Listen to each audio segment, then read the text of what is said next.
ახალი კანონმდებლობა მათ შორის უცხოეთის აგენტების რეგისტრაციის აქტი და მაუწყებლობის შესახებ კანონი, რომელიც დღეს პარლამენტმა სათანადო საჯარო კონსულტაციების გარეშე მიიღო საქართველოს ხელისუფლებას განსხვავებული აზრის და სადრგუნად და რეპრესიების პოლიტიკის გასამკაცრებლად დამატებით ინსტრუმენტებს აძლევს.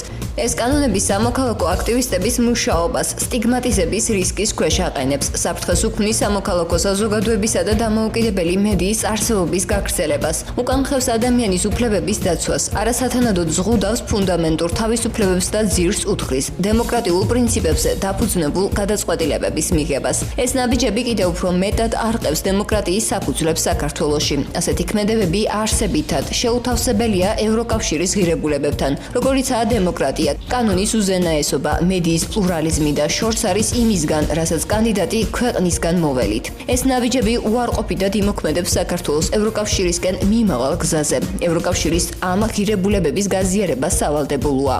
საქართველოს მოსახლეობის დიდ უმრავლესობას საქართველოს ევროკავშირში გაწევრიანება სურს. მოუწოდებთ ხელისუფლებას აჩვენოს, რომ ის ევროკავშირისკენ მიმავალ გზაზე სვლას ჭეშმარიტად და შეუქცევადად უბრუნდება.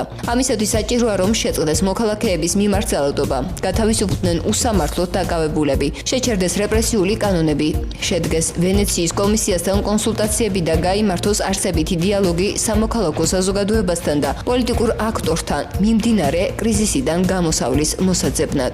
საქართველოს დაბრუნება ევროკავშირში გაწევრიანების გზაზე სრულად ქვეყნის ხელისუფლების ხელშია. ევროკავშირი მზად არის მხარი დაუჭიროს საქართველოს მოსახლეობის ევროპულ მისწრაფებებს და საქართველოს დემოკრატიული, სტაბილური და ევროპული მომავლისკენ მიმართულ ყველა ძალისხმევას.